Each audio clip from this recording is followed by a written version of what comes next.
Hello friends, જય શ્રી કૃષ્ણ. તો આજે બા તમને શીતળા સાતમ માટે કુલર બનાવતા શીખવાડશે. શ્રાવણ મહિનાની સાતમ હોય ને તેને શીતળા સાતમ કહેવાય છે. તો આ રીતની કુલર બનાવીને શીતળા માતાને પ્રસાદ રૂપે ધરવામાં આવે છે. તો અહીંયા બાએ અડધા બાઉલ ઘઉંનો રોટલીનો લોટ, અડધા બાઉલ ભાખરીનો જાડો કરકરો લોટ અને અડધું બાઉલ ગોળ અને અડધું બાઉલ ઘી આપણે ગરમ કરીને લેવાનું છે. તો છઠના દિવસે તમે કુલર બનાવો ને તો ઘી ગરમ કરીને લેવું, અને સાતમના દિવસે બનાવો તો ઘી ગરમ નહીં કરવાનું. શીતળા માતાને પ્રસાદ ઠંડુ જ ધરવામાં આવે છે, એટલા માટે આપણે કુલર આગલા દિવસે જ બનાવી લેવાની. તો અહીંયા બા કુલર છઠના દિવસે સાંજે જ બનાવી લે છે.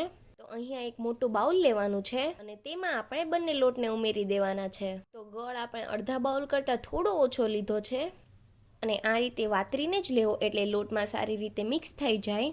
તો લોટ અને ગોળને આપણે મિક્સ કરી લેવાનો અને આ અડધા બાઉલ જે ઘી છે ને તેને રેડતું જવાનું અને ચોળતું જવાનું.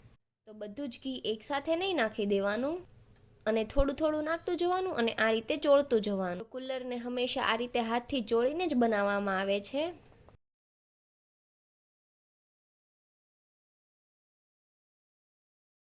તો તમે જોઈ શકો છો કે આપણે કુલર ચોળાઈ ગઈ છે. તો ઘી આપણે 1 થી 1.5 ચમચી જેટલું જ વધ્યું છે, બાકી બધું યુઝ થઈ ગયું છે. અને પ્રસાદમાં તમારે આ રીતે આના લાડુ બનાવવા હોય તો આ રીતે લાડુ બનાવી લેવા. પણ અહીંયા અમે આ રીતે ડબ્બામાં ભરી લઈએ છીએ અને આ રીતે દાબી દઈએ તો સવાર થાય ને ત્યાં લગી એકદમ સરસ સેટ થઈ જાય છે. તો કુલર હંમેશા આગલા દિવસે જ બનાવી લેવાની હોય છે અને બીજા દિવસે સવારે જ્યારે આપણે શીતળા માતાની પૂજા કરતા હોઈએ ને ત્યારે પ્રસાદ રૂપે ધરવાની હોય. તો કુલર આપણે તૈયાર થઈ ગઈ છે, તો હવે તેને ઢાંકીને સવાર સુધી રહેવા દેવાની છે.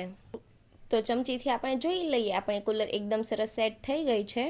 તો આ રીતે તમે કુલર બનાવશો ને તો તેનો ટેસ્ટ પણ બહુ સરસ આવશે અને મોઢામાં પણ નહીં ચોંટે. અને જો તમને અમારી આ કુલરની રેસીપી ગમી હોય તો વિડીયોને લાઇક કરો, શેર કરો અને અમારી ચેનલને સબસ્ક્રાઈબ કરી દેજો.